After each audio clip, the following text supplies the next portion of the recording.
धर्मभूषताम् ज्ञातारं विश्वतत्त्वानां वन्दे सद्गुणलक्षये वन्दे सद्गुणलक्षये।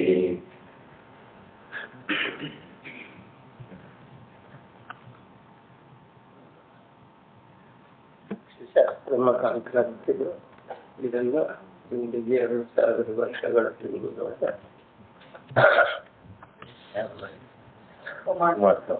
ಸ್ವಾಮಿ ಕೃಪಾಂತರು ಇದರ ರಚನೆ ಇದರ ಮೇಲೆ ಈಗ 20 ವರ್ಷದ ಊರುಗಳನ್ನ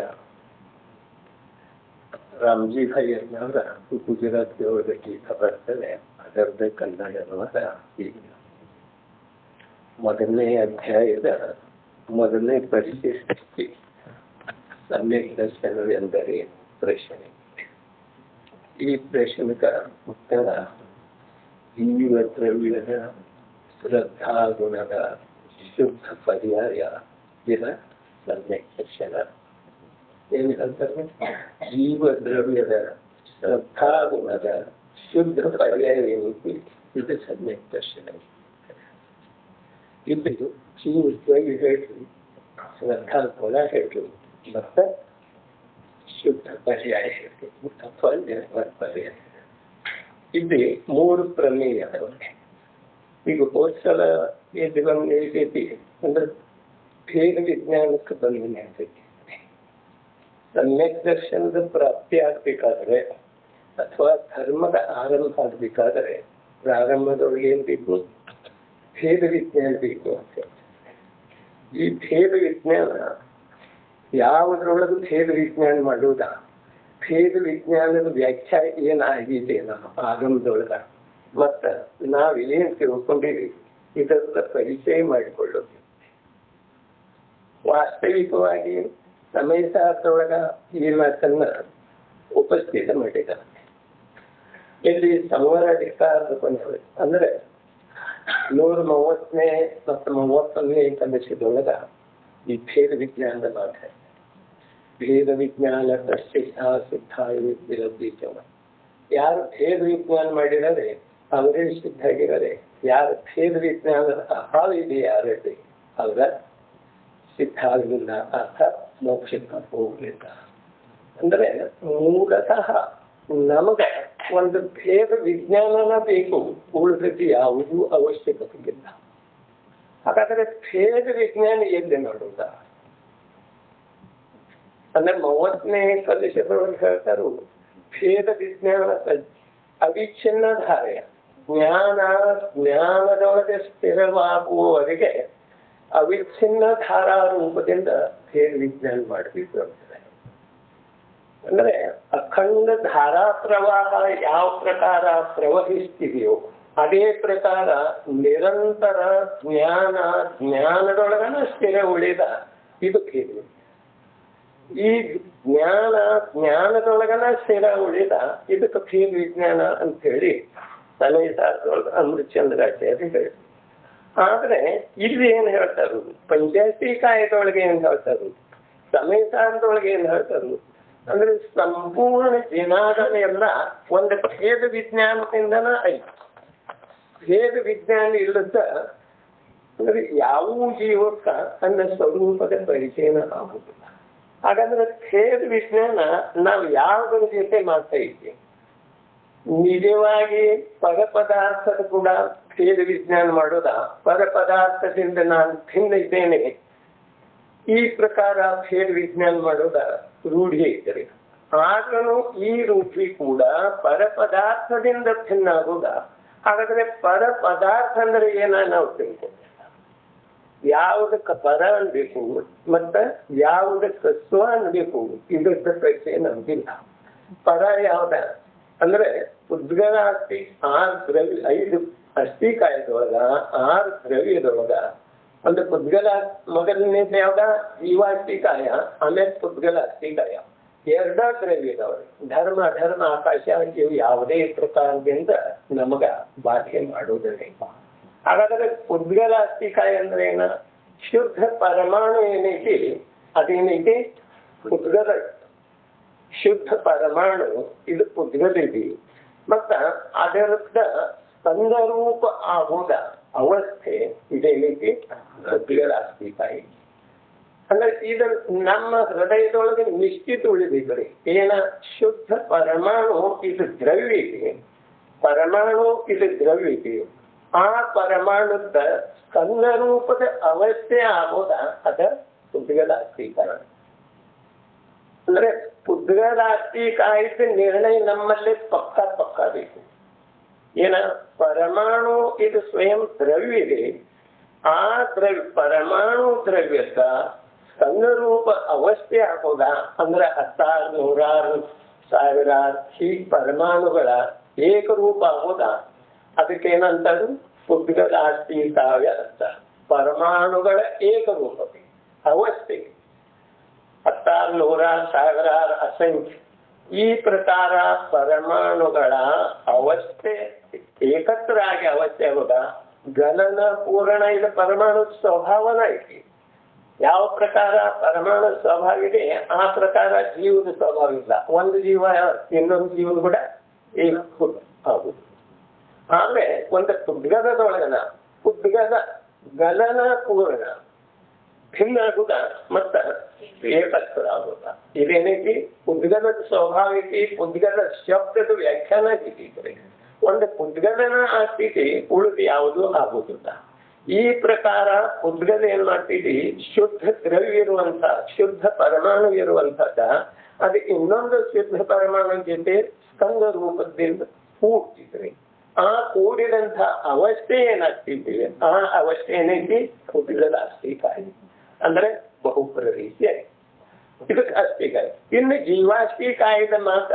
ನಾವ ತಿಳ್ಕೊಂಡಿದ್ದೇವೆ ಅಂತ ಹೇಳ್ತೀವಿ ಆದ್ರೆ ತಿಳ್ಕೊಂಡ್ರೆ ಜೀವ ಇದು ದ್ರವ್ಯ ಇದೆ ಏನಿದೆ ಜೀವ ಇದು ಸ್ವಯಂ ದ್ರವ್ಯ ಇದೆ ಜೀವ ಇದು ದ್ರವ್ಯ ಇದೆ ನಮ್ಮ ಮನುಷ್ಯನ ಮೇಲೆ ಸಂಸ್ಕಾರ ಆಗ್ಬೇಕ್ರಿ ಜೀವ ಇದು ದ್ರವ್ಯ ಇದೆ ಜೀವ ಸಂಸಾರ ಮಾಡೋದಲ್ಲ ಜೀವೇನಿದೆ ಜೀವ ಸ್ವಯಂ ದ್ರವ್ಯ ಇದೆ ಯಾವುದು ಶುದ್ಧ ಇದೆ ಅನಾದಿ ನಿಧನ ಸತ್ತಾ ರೂಪದಿಂದ 3 ಲೋಕದೊಳಗೆ ಒಂದಿಲ್ಲೊಂದು ಅವಸ್ಥೆಯೊಳಗೆ ಉಳಿಯುತ್ತದೆಯೋ ಅದು ದ್ರವ್ಯ ಈ ಪ್ರಕಾರ ಜೀವೇನಿದೆ ಇದು ದ್ರವ್ಯ ಇದೆ ಜೀವ ದ್ರವ್ಯ ಇದೆ ಜ್ಞಾನ ಅದರ ತ್ರಿಕಾಲಿ ಗುಣ ಇದೆ ಯಾವ್ದರ್ಥ ಜೀವ ದ್ರವ್ಯದ ತ್ರಿಕಾಲಿ ಗುಣ ಜ್ಞಾನ ಜೀವ ದ್ರವ್ಯ ಆಯ್ತು ಜ್ಞಾನ ಅದರದ್ದು ತ್ರಿಕಾಲಿ ಗುಣ ಆಯ್ತು ಇನ್ನು ಮೇಲೆ ಆ ಜ್ಞಾನದ ಅವಸ್ಥೆ ಮತಿಜ್ಞಾನ ರೂಪಾದಿ ಅವಸ್ಥೆ ಆಗೋದ ಅದೇನೈತಿ ಅದ ಜೀವ ದ್ರವ್ಯದ ಪರ್ಯಾಯ ಧರ್ಮ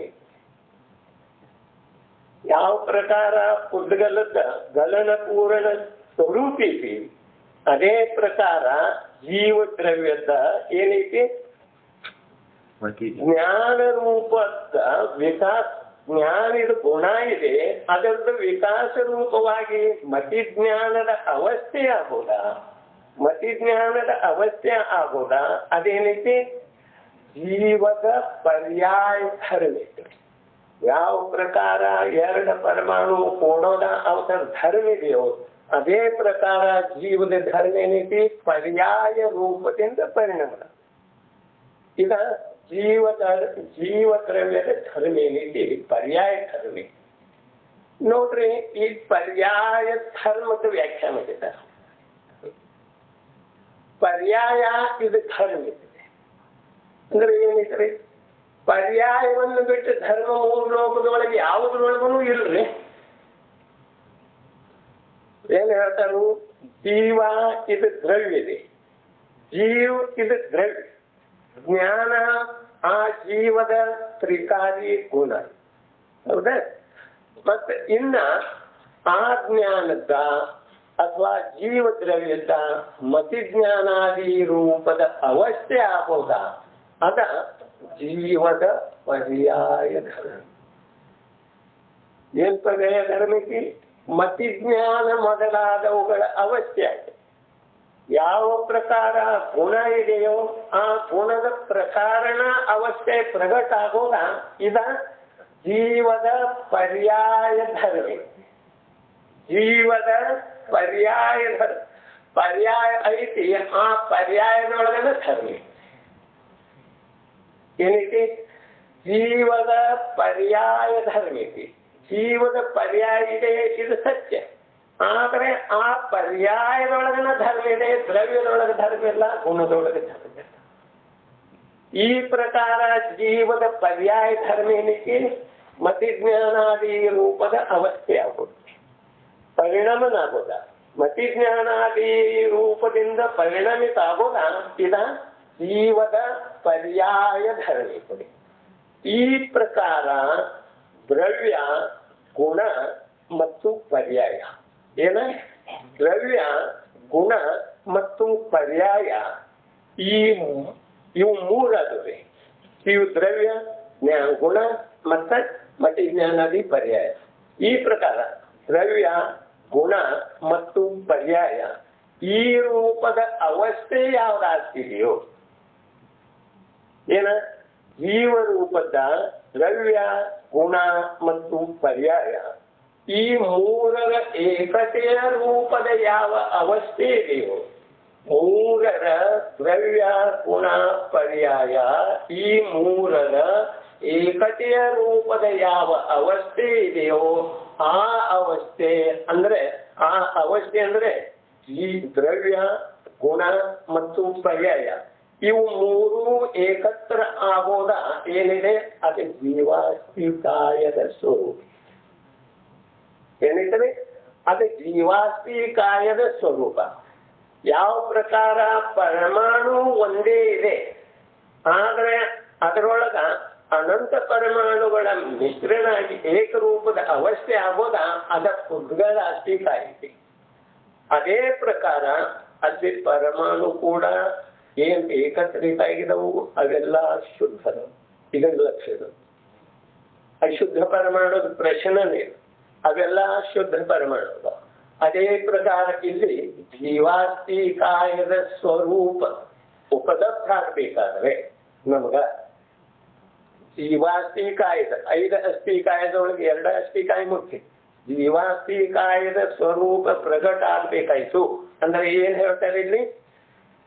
ದ್ರವ್ಯ, ಗುಣ ಮತ್ತು ಪರ್ಯಾಯ ಈ ಮೂರರ ಏಕತೆಯ ರೂಪದ ಯಾವ ಅವಸ್ಥೆ ಇದೆಯೋ, ದ್ರವ್ಯ, ಗುಣ, ಪರ್ಯಾಯ ಈ ಮೂರರ ಏಕತೆಯ ರೂಪದ ಯಾವ ಅವಸ್ಥೆ ಇದೆಯೋ ಅದ ಜೀವಾಸ್ತಿಕಾಯದ ಸ್ವರೂಪ. ಜೀವಾಸ್ತಿಕಾಯದ ಸ್ವರೂಪಿತಿ. ಇದನ್ನ ಹೊರತುಪಡಿಸಿ ಮೂರು ಲೋಕದೊಳಗೆ ಜೀವಾಸ್ತಿಕಾಯದ ಸ್ವರೂಪ ಬೇರೆ ಇರೋದು ಸಾಧ್ಯ ಅಂದ್ರೆ ಜೀವಾಸ್ತಿಕಾಯದೊಳಗ ದ್ರವ್ಯ, ಗುಣ ಅಷ್ಟೇ ಐತಿ, ದ್ರವ್ಯ, ಪರ್ಯಾಯ ಅಷ್ಟೇ ಐತಿ, ಹೀಗೆ ಇರೋದು ಸಾಧ್ಯ. ಜೀವಾಸ್ತಿಕಾಯದೊಳಗೆ ದ್ರವ್ಯ, ಗುಣ, ಪರ್ಯಾಯ ಈ ಮೂರರ ಏಕತೆಯ ರೂಪದ ಯಾವ ಅವಸ್ಥೆ ಇದೆಯೋ, ಈ ಮೂರರ ಏಕತೆಯ ರೂಪದ ಯಾವ ಅವಸ್ಥೆ ಇದೆಯೋ ಆ ಅವಸ್ಥೆ ಜೀವಾಸ್ತಿಕಾಯದ ಸ್ವರೂಪಿದೆ. ಅದು ತನ್ನ ರೂಪ ಜೀವಾಸ್ತಿಕಾಯ. ಇದನ್ನು ಪೂರಾ ಲಕ್ಷ್ಯದ ಒಳಗಿಡುತ್ತೆ. ಪುದ್ಗಲಾಸ್ತಿಕಾಯ ಆಯ್ತು, ಇದು ಜೀವಾಸ್ತಿಕಾಯ ಆಯ್ತು. ಇನ್ನು ಪುನಃ ಪುದ್ಗಲಾಸ್ತಿಕಾಯ ಅಂದ್ರೆ ಏನ, ಜೀವಾಸ್ತಿಕಾಯ ಅಂದ್ರೆ ಏನ, ಈ ಪ್ರಶ್ನೆ ನಮ್ದು ಮುಂದೆ ಬರಬಾರ್ದು. ಈ ಪ್ರಕಾರ ಜೀವಾಸ್ತಿಕಾಯ ಮತ್ತು ಪುದ್ಗಲಾಸ್ತಿಕಾಯ ಇವೆರಡ ಏನದು? ಜೀವಾಸ್ತಿಕಾಯ ಮತ್ತು ಪುದ್ಗಲಾಸ್ತಿಕಾಯ ಇವ 2 ಅಸ್ಥಿಕಾಯ 3 ಲೋಕದೊಳಗೆ ಯಾವಾಗಲೂ ವಿದ್ಯಮಾನ.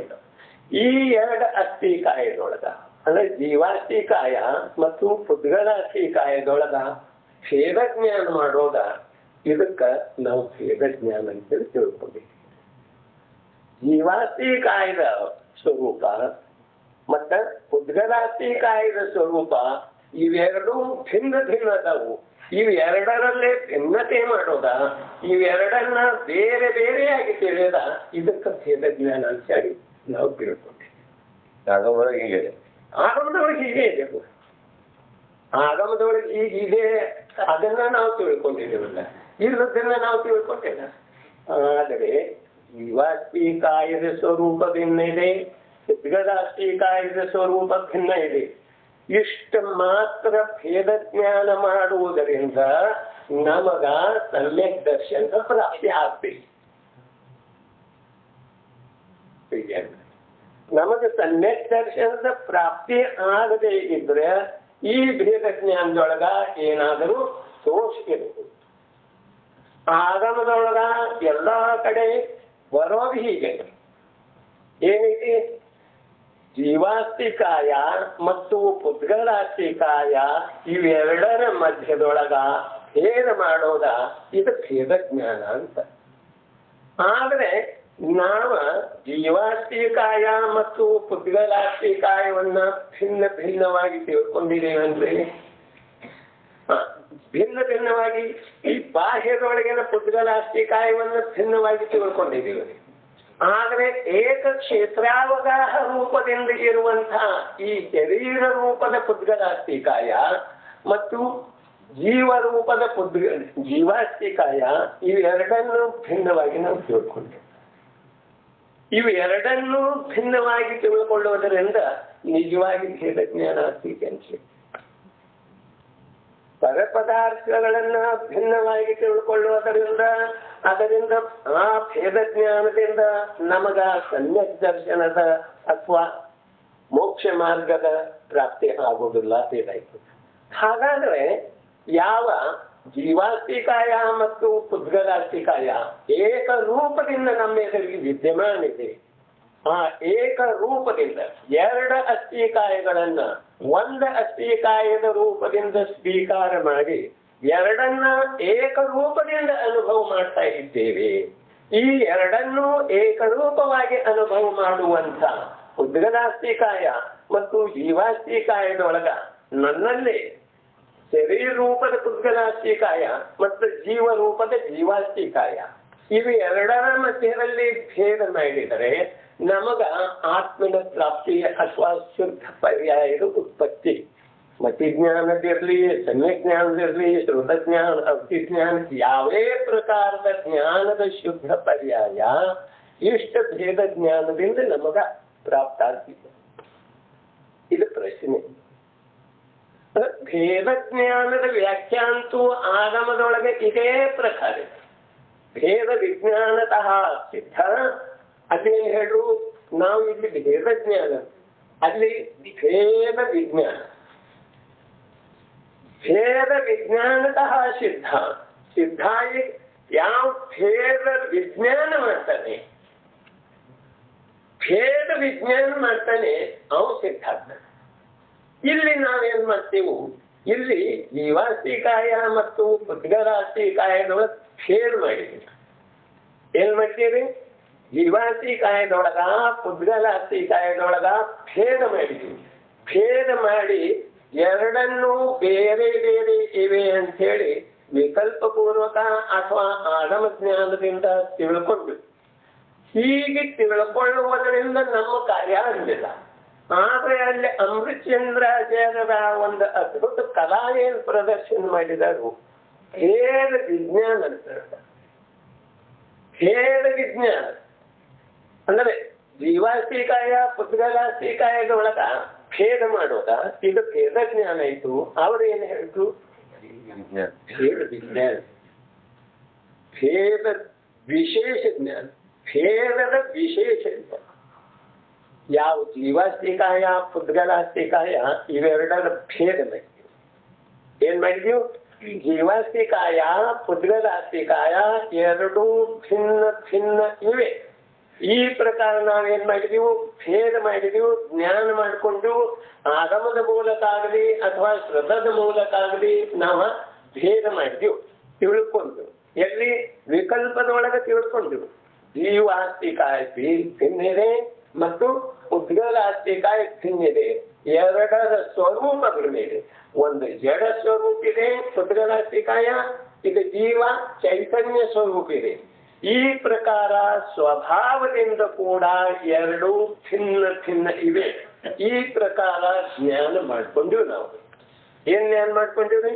ಜೀವಾಸ್ತಿಕಾಯ ಮತ್ತು ಪುದ್ಗಲಾಸ್ತಿಕಾಯದ ಭಿನ್ನ ಭಿನ್ನ ಇವೆ ಅಂತ ಹೇಳಿ ಭೇದ ಜ್ಞಾನ ಮಾಡ್ಕೊಂಡಿವಿ. ಹಾಗಾದ್ರೆ ಭಿನ್ನ ಭಿನ್ನ ಇವೆ ಅಂತ ಹೇಳಿ ಭೇದ ಜ್ಞಾನ ಇದು ನಮ್ಮಲ್ಲೇ ಎಲ್ಲಿ ತನಕ ಉಳಿತೈತಿ? ಈ ಭೇದ ಜ್ಞಾನ ನಮ್ಮಲ್ಲೇ ಎಲ್ಲಿ ತನಕ ಉಳಿತೈತಿ ಅಂದ್ರೆ ನಮ್ಮಲ್ಲೇ ಯಾವಾಗ ರೋಗ ಉತ್ಪನ್ನ ಆಗುದಿಲ್ಲ ಅಲ್ಲಿ ತನಕ ಈ ಭೇದ ಜ್ಞಾನ. ಯಾವಾಗ ರೋಗದ ಉತ್ಪತ್ತಿ ಆಗ್ತೈತಿ ಆಗ ಈ ಭೇದ ಜ್ಞಾನದ ಅಭಾವ ಆಗ್ತೈತಿ.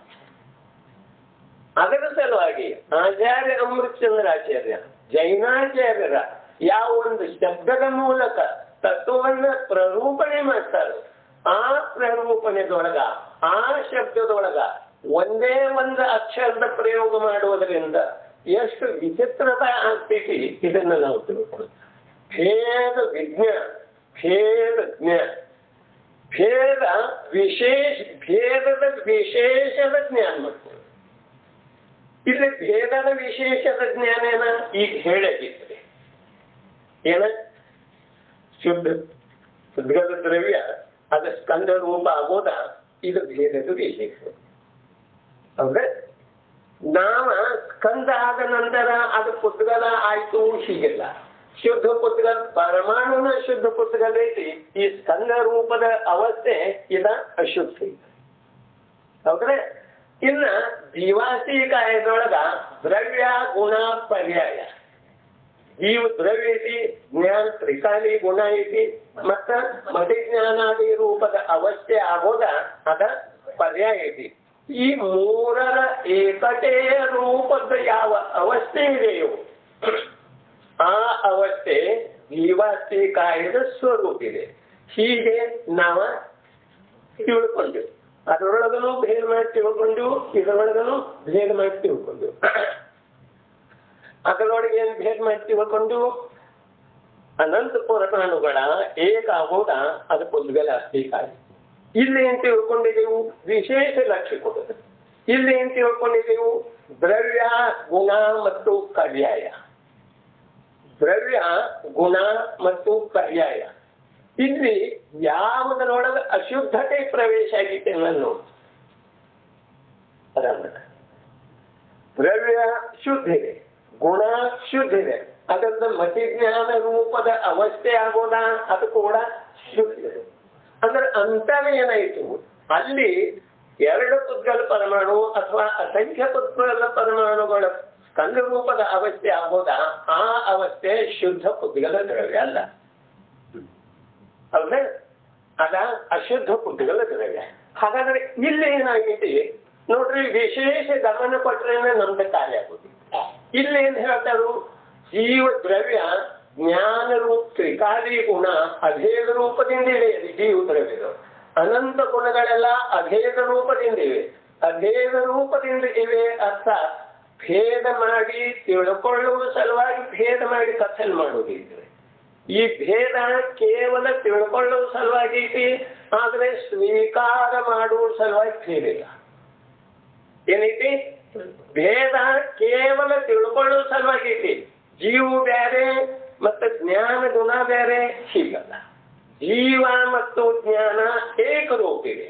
ಸರಿ, ಅದೇ ಪ್ರಕಾರ ಅದರಿಂದ ಮತಿಜ್ಞಾನ ರೂಪದ ಯಾವ ಅವಸ್ಥೆ ಆಗ್ತಿದೆ, ಯಾವ ಪರ್ಯಾಯ ಪ್ರಕಟ ಆಗ್ತಿದೆ, ಆ ದ್ರವ್ಯ ಗುಣ ಮತ್ತು ಆ ಮತಿಜ್ಞಾನಾದಿ ರೂಪದ ಅವಸ್ಥೆ ಇವು ಮೂರೂ ಸೇರಿ ಏನಾಯ್ತು? ಜೀವಾಸ್ತಿಕಾಯ. ಇಲ್ಲಿ ಜೀವಾಸ್ತಿಕಾಯ ಶುದ್ಧಿದೆ ಅಥವಾ ಅಶುದ್ಧಿದೆ?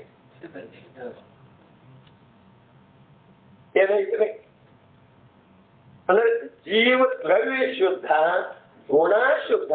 ಅದರಿಂದ ಯಾವ್ದ ಮತಿಜ್ಞಾನ ರೂಪದ ಪರಿಣಾಮನಾಗೈತಿ ಆ ಪರಿಣಾಮನು ಕೂಡ ಶುದ್ಧ. ಈ ಪ್ರಕಾರ ಜೀವಾಸ್ತಿಕಾಯ ಮತ್ತು ಪುದ್ಗಲಾಸ್ತಿಕಾಯದೊಳಗೆ ಭೇದ ಜ್ಞಾನ ಮಾಡಿದೆವು, ಆದರೆ ಈಗ ಭೇದ ವಿಜ್ಞಾನ ಆಗ್ತಿಲ್ಲ. ಹಾಗಾದ್ರೆ ಭೇದ ವಿಜ್ಞಾನ ಅಂದ್ರೆ ಏನ? ಅಂದ್ರೆ ವಿಶೇಷ ಈ ದ್ರವ್ಯದೊಳಗ ಉತ್ಪಾದನೆ ದ್ರವ್ಯ ಗುಣ ಪರ್ಯಾಯ ಇವು ಮೂರನ್ನ ಶುದ್ಧ ದ್ರವ್ಯ ಜೀವಾಸ್ತಿಕಾಯ ರೂಪದಿಂದ ಸ್ವೀಕಾರ ಮಾಡಿ. ಮೂರನ್ನ ಏನ್ ಮಾಡಿದೀವು? ಜೀವಾಸ್ತಿಕಾಯ ರೂಪದಿಂದ ಶುದ್ಧ ಮಾಡಿದೀವು. ಈ ಜೀವಾಸ್ತಿಕಾಯ ಶುದ್ಧ ಜೀವಾಸ್ತಿಕಾಯ, ಉದ್ಗಲದಗತ್ತೆ ಅಶುದ್ಧ ಆಗ್ತಿಲ್ಲ. ಅಂದ್ರೆ ಯಾವಾಗ ಪರ್ಯಾಯದೊಳಗ ಅಶುದ್ಧಿ ಪ್ರಕಟ ಆಗ್ತೈತಿ ಆಗ ಅಶುದ್ಧ ಜೀವಾಸ್ತಿಕಾಯ ಆಗ್ತೈತಿ. ಇಲ್ಲಿ ಪರ್ಯಾಯ ಪರಿಣಾಮನಾಗೈತಿ, ಪ್ರದೇಶದ ವಿಸ್ತಾರ ಆಗೈತಿ, ಆದ್ರೂ ಕೂಡ ಜೀವದ ಪ್ರದೇಶ ಎಷ್ಟ? ಒಂದು ಪುದ್ಗಲ ಪರಿಮಾಣದ ಪ್ರದೇಶ ಎಷ್ಟ? ಅಂದ್ರೆ ಶುದ್ಧ ಅಶುದ್ಧ ಹ್ಯಾಕ್ ಬರ್ತಿದೆ ಇದು. ಅಂದ್ರೆ ಅಲ್ಲಿ ಪ್ರದೇಶದ ಭಿನ್ನತೆ ಆಯಿತು. ಜೀವ ದ್ರವ್ಯದ ಅಸಂಖ್ಯ ಪ್ರದೇಶಿ ಜೀವ ದ್ರವ್ಯ, ಉದ್ಗಲ ದ್ರವ್ಯ ಏಕ ಪ್ರದೇಶಿ. ಅದು ಏಕ ಪ್ರದೇಶದಿಂದ ಎರಡು ಪ್ರದೇಶ ಆಯ್ತು ಅಂದ್ರೆ ಅದರಲ್ಲೇ ಅಶುದ್ಧತೆ ಬಂತು. ಇದರದ ಸ್ವರೂಪನ ಅಸಂಖ್ಯ ಪ್ರದೇಶಿ ಇರುವುದರಿಂದ ಇದರೊಳಗ ಅಶುದ್ಧತೆ ಬರುವುದಿಲ್ಲ. ಹೀಗೆ ನಿರ್ಣಯ ಆದ ನಂತರ ಇನ್ನು ಜೀವಾಸ್ತಿಕಾಯ ಪುದ್ಗಲಾಸ್ತಿಕಾಯದ ಭೇದ ಮಾಡಿದ ನಂತರ ಇಲ್ಲಿ ಆಚಾರ್ಯ ಅಮೃತಚಂದ್ರ ಏನ್ ಹೇಳ್ತಾರು? ಭೇದ ವಿಜ್ಞಾನ. ನೀ ಭೇದ ಜೀವಾಸ್ತಿಕಾಯದೊಳಗ ಪುದ್ಗಲಾಸ್ತಿಕಾಯದೊಳಗ ಭೇದ ಮಾಡಿದೆ, ಆದ್ರೆ ಈ ಭೇದದೊಳಗ ವಿಶೇಷ ಭೇದ ಮಾಡಿ. ಅದಕ್ಕೆ ವಿಶೇಷ ಭೇದ ಅಂದ್ರೆ ಏನ? ದ್ರವ್ಯ ಗುಣ ಪರ್ಯಾಯ. ನಾವು ಈಗೇನು ಜೀವಾಸ್ತಿಕಾಯ ಶುದ್ಧ ಜೀವಾಸ್ತಿಕಾಯದ ಪ್ರದರ್ಶನ ಮಾಡಿದ್ರೆ ಆಚಾರ್ಯ ಭಗವಂತರ ಶುದ್ಧ ಜೀವಾಸ್ತಿಕಾಯದ ಪ್ರದರ್ಶನ ಮಾಡಿದ ನಂತರ ಸ್ವರೂಪದ ನಿರೂಪಣೆ ಮಾಡಿದ ನಂತರ ಶುದ್ಧ ಜೀವಾಸ್ತಿಕಾಯದ ಸ್ವರೂಪದ ನಿರೂಪಣೆ ಮಾಡಿದ ನಂತರ ದ್ರವ್ಯ ಗುಣ ಪರ್ಯಾಯ ಇವು ಮೂರು ಬಂದು. ಈ ದ್ರವ್ಯ ಗುಣ ಪರ್ಯಾಯ ಮೂರು ಬಂದ ನಂತರ ಈ ಮೂರನ್ನು ಯಥಾರ್ಥವಾಗಿ ತಿಳ್ಕೊಳ್ಳೋದಾಗಿದೆ. ದ್ರವ್ಯ ಗುಣ ಪರ್ಯಾಯ ಈ ಮೂರನ್ನು ಯಥಾರ್ಥವಾಗಿ ತಿಳ್ಕೊಳ್ಳೋದ ಅದು ಭೇದ ಜ್ಞಾನ, ವಿಶೇಷ ಜ್ಞಾನ. ಆ ಭೇದ ಜ್ಞಾನದಿಂದ ಆ ವಿಶೇಷ ಜ್ಞಾನದಿಂದ ನಮಗ ಶುದ್ಧ ಪರ್ಯಾಯದ ಉಪಲಬ್ಧಿ. ಅದು ಅನಂತ ಗುಣದೊಳಗೆ ಯಾವುದೇ ಗುಣದ್ದಾಗಲಿ, ಶ್ರದ್ಧಾ ಗುಣದಾಗಲಿ, ಜ್ಞಾನ ಗುಣದಾಗಲಿ, ಯಾವುದೇ ಗುಣದ ಶುದ್ಧ ಪರಿಣತಿ ಆಗೋದ ಅದೇನೈತಿ? ವಿಶೇಷಿತ. ಈ ಪ್ರಕಾರ ದ್ರವ್ಯ ಗುಣ ಮತ್ತು ಪರ್ಯಾಯ ಈ ಮೂರರೊಳಗ ವಿಶೇಷ ಜ್ಞಾನ ಮಾಡೋದು. ಮೂರನ್ನು ವಿಶೇಷ ರೂಪದಿಂದ ತಿಳ್ಕೊಳ್ಳೋದ. ಹೇಗೆ ವಿಶೇಷ ರೂಪದಿಂದ ತಿಳ್ಕೊಳ್ಳೋದು? ಈ ಮೂರನ್ನು ವಿಶೇಷ ರೂಪದಿಂದ ತಿಳ್ಕೊಳ್ಳೋದ ಇದ ನಿಜವಾದ ಭೇದ ಜ್ಞಾನಕ್ಕೆ. ಈ ಭೇದ ಜ್ಞಾನದಿಂದ ಜೀವಕ್ಕ ಮೋಕ್ಷ ಮಾರ್ಗದ ಪ್ರಾಪ್ತಿ ಆಗ್ತದೆ. ಅಂದ್ರೆ ಮೋಕ್ಷ ಮಾರ್ಗ ಏನಿದೆ? ಮೋಕ್ಷ ಮಾರ್ಗ ಸ್ವಯಂ ಪರ್ಯಾಯ ಇರ್ತದೆ. ಮೋಕ್ಷ ಮಾರ್ಗ ಏನಿದೆ? ಮೋಕ್ಷ ಮಾರ್ಗ ಸ್ವಯಂ ಪರ್ಯಾಯ ಇದೆ. ಮೋಕ್ಷ ಸ್ವಯಂ ಪರ್ಯಾಯ ಇರ್ತದೆ. ಅಂದ್ರೆ ಮೋಕ್ಷ ಮಾರ್ಗನೂ ಪರ್ಯಾಯ, ಮೋಕ್ಷನೂ ಪರ್ಯಾಯ. ಈಗ ನಾವು ಎಲ್ಲಿ ಬಂದೆವು? ವಿಶೇಷ ಜ್ಞಾನ ಮಾಡ್ಕೊಳ್ಳುವ ಸಲುವಾಗಿ ದ್ರವ್ಯ ಮತ್ತು ಗುಣ ಎರಡನ್ನು ಗಮನಬೇಕು, ಮತ್ತ ಪರ್ಯಾಯದ ಕಡೆ ಬಂದು ಈಗ ದ್ರವ್ಯ ಶುದ್ಧಿದೆ, ಅದರ ತ್ರಿಕಾಲಿ ಗುಣ ಶುದ್ಧದ. ಅದರೊಳಗ ಯಾವುದೇ ಪ್ರಕಾರದ ಅಶುದ್ಧಿ ಯಾವಾಗೂ ಬರುವುದಿಲ್ಲ. ಈ ಪ್ರಕಾರ ಯಥಾರ್ಥ ಜ್ಞಾನ ಮಾಡ್ಕೊಳ್ಳೋದು ಇದು ವಿಶೇಷ ಜ್ಞಾನ. ಅಥವಾ ಏನ್ ಮಾಡ್ತೀವಿ ನಾವೀಗ? ನನಗೆ ಸಂಸಾರ ಇದೆ, ಈ ಸಂಸಾರದೊಳಗ ಯಾವ ಕೂಟಸ್ಥ ಧ್ರುವ ದ್ರವ್ಯ ಇದೆಯೋ ಮತ್ತೆ ಯಾವ್ದ ಕೂಟಸ್ಥ ತ್ರಿಕಾಲಿ ಶ್ರದ್ಧಾಗುಣ ಇದೆಯೋ ಅವು ಎರಡೂ ಮಲಿನಾಗಿದೆ. ಕೂಟಸ್ಥ ಧ್ರುವ ದ್ರವ್ಯ ಮತ್ತೆ ತ್ರಿಕಾಲಿ ಇರುವಂತಹ ಶ್ರದ್ಧಾತ್ಮ ಜ್ಞಾನಾದಿ ಗುಣ ಅವು ಮಲಿನಾಗಿದವು. ಇದು ತಿಳ್ಕೊಳ್ಳೋದ ಇದು ಮಿಥ್ಯಾಜ್ಞಾನಿ. ಅಂದ್ರೆ ಶುದ್ಧ ಜೀವ ಮತ್ತು ತ್ರಿಕಾಲಿ ಗುಣ ಇವು ಯಾವಾಗೂ ಮಲಿನ ಆಗೋದೇನೆ ಇಲ್ಲ. ಅನಂತ ಕಾಲ ಕಳೆದ್ರೇನು, ಅನಂತ ಆಘಾತ ಪ್ರತ್ಯಾಘಾತಗಳ ಆದರನು ಕೂಡ ಈ ಜೀವ ದ್ರವ್ಯ ಮತ್ತು ಜೀವ ದ್ರವ್ಯದೊಳಗೆ ಇರುವಂತಹ ಅನಂತ ತ್ರಿಕಾಲಿ ಗುಣಗಳ ಇವು ಯಾವುವು ತಮ್ಮ ಶುದ್ಧ ಸ್ವರೂಪವನ್ನ ಬಿಟ್ಟ ಅಶುದ್ಧ ಅವಸ್ಥೆಯನ್ನ ಧಾರಣ ಮಾಡುವುದಿಲ್ಲ. ಹಾಗಾದರೆ ನಾವೇನ್ ತಿಳ್ಕೊಂಡಿದ್ದೇವೆ?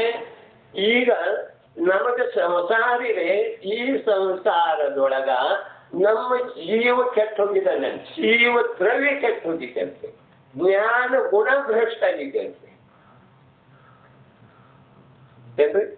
ಜೀವ ದ್ರವ್ಯ ತನ್ನ ಸ್ವರೂಪದಿಂದ ಭ್ರಷ್ಟ ಆಗಲಿಲ್ಲ, ಜ್ಞಾನ ಗುಣ ಜ್ಞಾನಾದಿ ಅನಂತ ಗುಣಗಳ ತಮ್ಮ ಸ್ವರೂಪದಿಂದ ಭ್ರಷ್ಟ ಆಗಲಿಲ್ಲ. ಈ ಜ್ಞಾನ ನಮಗೆ ಬೇಕು. ನನಗೆ ಬಹಳ ದುಃಖ ಆಗ್ತಾ ಇದೆ, ರೋಗ ಆದ ನಂತರ ವಿಪರೀತ ವೇದನೆ ಆಗ್ತಾ ಇದೆ. ಈ ವಿಪರೀತ ವೇದನೆಯ ಸಮಯದಲ್ಲಿ ನನ್ನ ಜೀವ ದ್ರವ್ಯ ಮತ್ತು ಅವನಲ್ಲಿ ಇರುವಂತಹ ಅನಂತ ಗುಣದೊಳಗ ಯಾವುದೇ ಪ್ರಕಾರದ ರೋಗ ಬಂದಿಲ್ಲ, ರೋಗದ ಸ್ಪರ್ಶ ಆಗಿಲ್ಲ. ಮತ್ತೆ ನನಗ ಅನುಭವ ಆಗ್ತಾ ಇರೋದ ನಾನು ಶರೀರವನ್ನು ನಾನಂತ ಹೇಳಿ ತಿಳ್ಕೊಳ್ಳೋದಿಲ್ಲ. ಇಲ್ಲಿ ಆರೋಪ ಯಾವುದರ ಮೇಲೆ ಬಂತು? ಶರೀರದ ಮೇಲೆ ಬಂತು. ಜೀವ ದ್ರವ್ಯ ಮತ್ತು ಜ್ಞಾನ ಗುಣದೊಳಗ ಆರೋಪಗಳ ಔಷಧಿಗಳು. ಇದು ವಿಶೇಷ ಜ್ಞಾನದಿಂದ ತಿಳ್ಕೊಳ್ಳೋಣ. ಜೀವ ದ್ರವ್ಯವನ್ನ ಮತ್ತ ಜ್ಞಾನಾದಿ ಗುಣಗಳನ್ನ. ಜ್ಞಾನಾದಿ ಜೀವ ದ್ರವ್ಯ ಜ್ಞಾನಾದಿ ಗುಣಗಳ ಎಲ್ಲಿ ನರಕದಾಗ ಹೋಗ್ಲಿ, ನಿಗೋಧದೊಳಗೆ ಹೋಗ್ಲಿ, ಸ್ವರ್ಗದೊಳಗೆ ಹೋಗ್ಲಿ, ಸಾಕ್ಷಾತ್ ಮೋಕ್ಷದೊಳಗೆ ಹೋಗ್ಲಿ, ಅವು ಯಾವಾಗೂ ತನ್ನ ಸ್ವರೂಪದಿಂದ ಅಂಶ ಮಾತ್ರ ಚ್ಯುತ ಆಗುವುದಿಲ್ಲ. ಮಲಿನತೆ ಸ್ಪರ್ಶ ಮಾಡೋದಂತೂ ದೂರಣ ಐತಿ. ಮಲಿನತೆಯ ಅಂಶ ಕೂಡ ಅವತರದ ಸ್ವರೂಪದೊಳಗೆ ಎಂದೂ ಕಾಣಿಸಿಕೊಳ್ಳೋದು, ಭಾವದೊಳಗೆ ಬರೋ ಸಾಧ್ಯಲ್ಲ. ಈ ಪ್ರಕಾರ ದ್ರವ್ಯ ಮತ್ತು ಗುಣ ತ್ರಿಕಾಲ ಶುದ್ಧದವು. ಇದು ನಮಗ ಅನುಭವ ಪೂರ್ವಕ ಜ್ಞಾನ. ನಾವು ತಪ್ಪೇವಲ್ಲಿ ನಮಗ್ ಜ್ಞಾನ ಆಯ್ತು. ಜ್ಞಾನ ಆದ ನಂತರ ಈಗ ಕೆಳಗೆ ಹೋಗುವ ವೇಳೆಯದೊಳಗೆ ಕಾಲ ಪಾಯರಿ ಮೇಲಿಂದ ತಪ್ಪಿ ಇನ್ನೊಂದು ಪಾಯರಿಗೆ ಹೋಗ್ತೀವಿ, ಹಳ್ಳಿ ಬೀಳ್ತೀವಿ. ಇಲ್ಲಿ ಭಾರಿ ಪೆಟ್ಟು ಬೀಳ್ತೀವಿ, ರಕ್ತ ಬರುತ್ತೆ. ಹಾಗೇನಂತೀವ್ರಿ ನಾವು?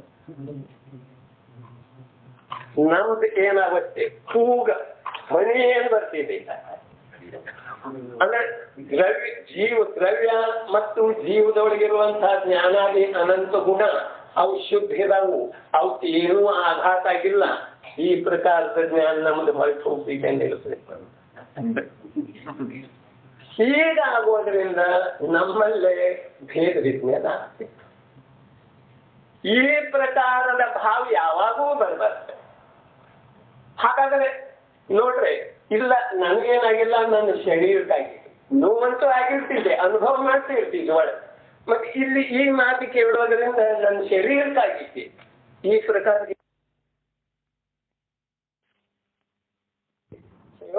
ಜ್ಞಾನದಿಂದ ಸಮ್ಯಕ್ ಉತ್ಪತ್ತಿ ಆಗೋದು. ಅಂತಹ ಪ್ರಯೋಕ್ಷನ ಜ್ಞಾನ ಈಗ ನಮ್ಮೆಲ್ಲರಲ್ಲಿ ಪ್ರತಿಯೊಂದು ಜೀವದೊಳಗೆ, ಬರೀ ನಮ್ಮಲ್ಲೇನ ಹೀಗಲ್ಲ, ನಿಗೋಧಕಾಯಕ ಜೀವದೊಳಗೆ ಕೂಡ ಕ್ಷಯೋಪಶಮ ಜ್ಞಾನ ಇದೆ.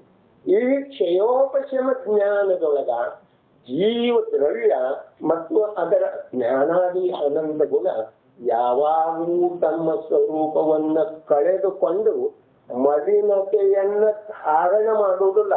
ಇದು ನಮ್ಮ ಕ್ಷಯೋಪಶಮ ಜ್ಞಾನದೊಳಗ ಭಲೆ ವಿಕಲ್ಪ ಪೂರ್ವಕ ಆದರೂ ಜ್ಞಾನ ಐತಿ ಕ್ಷಯೋಪಶಮ, ಅದರೊಳಗೆ ವಿಕಲ್ಪ ನಿರ್ವಿಕಲ್ಪ ಅಲ್ಲ, ಸವಿಕಲ್ಪ ರೂಪದಿಂದ ಸ್ವೀಕಾರ ಮಾಡಿದ ನಂತರ ಆ ಸವಿಕಲ್ಪತೆನ ನಿರ್ವಿಕಲ್ಪತೆಗೆ ಒಂದು ದಿವಸ ತಲುಪುವುದು. ಇಂದು ವಿಕಲ್ಪ ಸಹಿತ ಸ್ವೀಕಾರ ಮಾಡೋದ ನಮ್ಮಲ್ಲೇ ಇದೆ. ಜೀವ ದ್ರವ್ಯ ಮತ್ತು ಜ್ಞಾನಾದಿ ಅನಂತ ಗುಣಗಳ ಇವು ತ್ರಿಕಾಲ ಹೇಗಿವೆಯೋ ಹಾಗೇ ಅವುಗಳ ಸ್ವರೂಪ ಇದೆ. ಆ ಸ್ವರೂಪದೊಳಗ ಎಂದೂ ಯಾವ ಕಾಲದಲ್ಲೂ ಒಂದು ಸ್ವಲ್ಪ ಕೂಡ ಮಲಿನತೆ ಬರುವುದಿಲ್ಲ. ಇದೊಂದು ಪಕ್ಷ ನಡು. ಇನ್ನ ಉಳಿದಂತೇನ್ರಿ ಪರ್ಯಾಯ. ಈ ಸಂಸಾರ ಎಲ್ಲಿದೆ? ಪರ್ಯಾಯದೊಳಗಿದೆ. ದುಃಖ ಎಲ್ಲಿದೆ? ಪರ್ಯಾಯದೊಳಗಿದೆ. ಸುಖ ಎಲ್ಲಿದೆ? ಅಂದ್ರೆ ಈಗ ನಾವು ನಿಗಾ ಇಡೋದ ಒಂದು ಪರ್ಯಾಯ. ಮೂರೊಳಗ ಎರಡದರ್ಧ ಜ್ಞಾನ ಐತಿ, ದ್ರವ್ಯ ಮತ್ತು ಗುಣ. ಉಳಿದದ್ದ ಪರ್ಯಾಯ. ಈ ಪರ್ಯಾಯ ಇಲ್ಲಿ ಜೀವಾಶೀಕಾಯ ಆಗಬೇಕಾಯ್ತು ಅಂದ್ರೆ ಪರ್ಯಾಯ ಯಾವ್ದಕ್ಕೆ ಸ್ವೀಕಾರ ಮಾಡಿರ್ತಿ? ಮತಿಜ್ಞಾನಾದಿ ಪರಿಣಾಮನದ ಅವಸ್ಥೆ ಏನಾಗ್ತಿದೆ, ಆ ಅವಸ್ಥೆ ಶುದ್ಧ ದ್ರವ್ಯ, ಶುದ್ಧ ಗುಣ ಮತ್ತು ಶುದ್ಧ ಪರ್ಯಾಯ, ಇವು ಮೂರೂ ಸೇರಿ ಜೀವಾಶೀಕಾಯದ ಸ್ವರೂಪ ಆಯ್ತು ಅಂತ ಹೇಳ್ತಾರೆ. ಹಾಗಾದ್ರೆ ಇಲ್ಲಿ ಪರ್ಯಾಯದೊಳಗ ನಮಗ ಈಗ ಮತಿಜ್ಞಾನಾದಿ ರೂಪದ ಅವಸ್ಥೆ ಪ್ರಗಟಿದೆ. ಅತಿಜ್ಞಾನ ಇರ್ಲಿ, ಕೃತಜ್ಞಾನ ಇರ್ಲಿ, ಅವಧಿಜ್ಞಾನ, ಮನಸ್ಪರ್ಯಾಯ ಜ್ಞಾನ, ಐದೂ ಜ್ಞಾನದೊಳಗ ಯಾವ ಜ್ಞಾನದ ಪರ್ಯಾಯ ನಮ್ಮಲ್ಲೇ ಪ್ರಗಟಿದೆ? ಯಾವ ಜ್ಞಾನದ ಪರ್ಯಾಯ ನಮ್ಮಲ್ಲೇ ಪ್ರಕಟ ಇಲ್ಲದೆ ಇರುವುದರಿಂದ ನಮಗೇನಾಗೈತಿ? ಈಗ ದ್ರವ್ಯ ಗುಣ ಶುದ್ಧಿ ಇದ್ರೂ ಕೂಡ ಪರ್ಯಾಯದೊಳಗ ಕೂಮತಿ, ಕೂಸುಗತ ಮತ್ತು ಅವಧಿ. ನಮ್ಮಲ್ಲೇ ಪರ್ಯಾಯದೊಳಗ ಕೂಮತಿ, ಕೂಸುಗತ, ಅವಧಿ ಇರುವುದರಿಂದ ನಾವ ಈಗ ಲೋಕದೊಳಗ ಶುದ್ಧ ಜೀವಾಶೀಕಾಯಿ ಇದ್ದೇವೆ. ಶುದ್ಧ ಜೀವಾಶೀಕಾಯದಿಂದ ಭ್ರಷ್ಟ ಆಗಿದ್ದೇವೆ. ಶುದ್ಧ ಯಾವ ಪ್ರಕಾರ ಪುದ್ಗಲ ತನ್ನ ಶುದ್ಧತೆಯಿಂದ ಸ್ಕಂದ ರೂಪದ ಅವಸ್ಥೆ ಧಾರಣ ಮಾಡುವುದರಿಂದ ಪುದ್ಗಲ ಭ್ರಷ್ಟ ಆಗಿದೆಯೋ, ಅದೇ ಪ್ರಕಾರ ಜೀವಾಶೀಕಾಯದೊಳಗ ದ್ರವ್ಯ ಗುಣ ಶುದ್ಧವಾಗಿ ಉಳಿದುಕೊಂಡಿದ್ದನು ಕೂಡ ಪರ್ಯಾಯದೊಳಗ ಅಶುದ್ಧಿ ಪ್ರವೇಶ ಮಾಡುವುದರಿಂದ ನಾವ ಶುದ್ಧ ಜೀವಾಶೀಕಾಯವಾಗಿ ಇದು ವಿದ್ಯಮಾನ ಸಿಗ್ತಾನ. ಶುದ್ಧ ಜೀವಾಶೀಕಾಯವಾಗಿ ವಿದ್ಯಮಾನ ಇಲ್ಲದೆ ಹೋದರೆ ನಮ್ಮಲ್ಲೇ ಶುದ್ಧ ಗುಣದ ಪರ್ಯಾಯ ಪ್ರಗತಿ ಆಗ್ತದೆ. ಶುದ್ಧ ಗುಣದ ಪರ್ಯಾಯ ಪ್ರಗಟ ಆಗೋದೇ ಇಲ್ಲ. ಹಾಗಾದ್ರೆ ನಾವು ಮೊದಲು ಏನ್ ಮಾಡೋದ? ಯಾವ ಪ್ರಕಾರ ದ್ರವ್ಯ ಶುದ್ಧಿ ಇದೆಯೋ, ಗುಣ ಶುದ್ಧಿ ಇದೆಯೋ, ಅದೇ ಪ್ರಕಾರ ಪರ್ಯಾಯ ಶುದ್ಧ ಮಾಡೋದಿದೆ. ದ್ರವ್ಯ ಗುಣ ಮತ್ತು ಪರ್ಯಾಯ ಈ ಮೂರನ್ನು ಯಥಾರ್ಥವಾಗಿ ತಿಳ್ಕೊಳ್ಳೋದ, ಈ ಮೂರನ್ನು ಯಥಾರ್ಥವಾಗಿ ಜ್ಞಾನ ಮಾಡಿಕೊಳ್ಳೋದ, ಇದೇನೈತಿ? ಇದು ಭೇದ ಜ್ಞಾನಿ, ಭೇದ ವಿಜ್ಞಾನಿ. ಮೂರರ ಯಥಾರ್ಥ ಜ್ಞಾನ, ಮೂರರ ಯಥಾರ್ಥ ಪರಿಚಯ, ಮೂರರ ಯಥಾರ್ಥ ಅನುಭವ ಮಾಡೋದ ಇದ ಭೇದ ವಿಜ್ಞಾನಿ. ಈ ಭೇದ ವಿಜ್ಞಾನದಿಂದ ಸಮ್ಯಕ್ ದರ್ಶನ, ಮತಿಜ್ಞಾನಾದಿ ಶುದ್ಧ ಪರ್ಯಾಯದ ಪ್ರಗಟತೆ ಆಗ್ತಿದೆ. ಆದರೆ ನಾವ ಇದನ್ನ ಮಾಡ್ತಾ ಇಲ್ಲ. ಕಾರಣ ಐತೆ ಅಂದ್ರೆ ದ್ರವ್ಯ ಮತ್ತು ಗುಣ ಇವೆರಡೂ ಶುದ್ಧ ಇದ್ದಾವೆ. ಪರ್ಯಾಯದೊಳಗ ಅಶುದ್ಧತೆ ಇದೆ. ಈ ಜ್ಞಾನ ನಮಗಿದೆ ಅಥವಾ ಇಲ್ಲ ರೀ? ಈ ಜ್ಞಾನ ನಮಗಿದೆ ಅಥವಾ ಇಲ್ಲ ರೀ? ಆಗಮದ ಮೂಲ, ಕೇಳ್ತಿ ಮೂಲ. ಈ ಜ್ಞಾನ ನಮಗಿದೆ ಅಥವಾ ಇಲ್ಲ ರೀ? ಇದೆ ಅಂತ ಹೇಳಿಟ್ಕೊಂಡು ಈ ಜ್ಞಾನ ಇದೆ. ಹಾಗಾದ್ರೆ ನಾನೊಂದು ದೃಷ್ಟಾಂತ ಕೊಡ್ತೀನಿ ಇಲ್ಲಿ. ಈಗ ನಾವು ನಮೋಕಾರ ಮಂತ್ರದ ಜಪ ಮಾಡ್ತೀವಿ. ನಮೋಕಾರ ಮಂತ್ರದ ಜಪ ಮಾಡ್ತೀವಿ. ಮತ್ತ ಸೇಳ ಕಚ್ಚಿದ್ರೆ ನಮೋಕಾರ ಮಂತ್ರ ಹೇಳಿ ಸೇಳದ ವಿಷಯ ತಿಳಿಸ್ತೀವಿ, ಹೌದ್ರಾ? ಮತ್ತ ಶರೀರದೊಳಗ ವೇದನೆ ಆಗ್ತಿತ್ತು ಅಂದ್ರೆ ನಮೋಕಾರ ಮಂತ್ರದ ಸ್ಮರಣೆ ಮಾಡ್ತೀವಿ. ಮತ್ತ ಟ್ರೈನಕ್ಕೆ ನಮಗ್ ಮನೆಯೊಳಗಿಂದ ಹೊರಟಕ್ಕೆ ಸ್ವಲ್ಪ ಬೆಳ್ಳೆ ಆಗಿತ್ತು ಅಂದ್ರೆ ನಮೋಕಾರ ಮಂತ್ರ ಜಪ ಮಾಡೋದು. ಆಟೋದಾಗ ಹೋದ್ರೆ ನಾವು ಹೋಗೋ ತನಕ ಟ್ರೈನ್ ಬರ್ಬಾರ್ದು.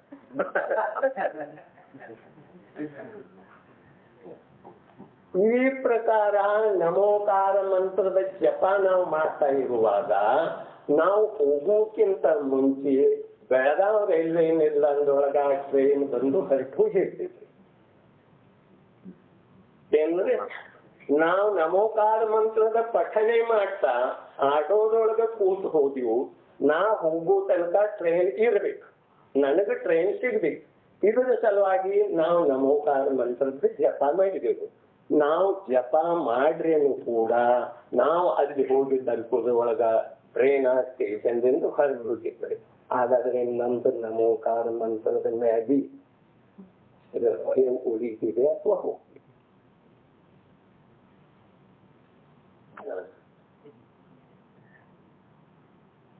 ಧರ್ಮ ಹೀಗೆ ಮಾಡೋದಿರುವುದು.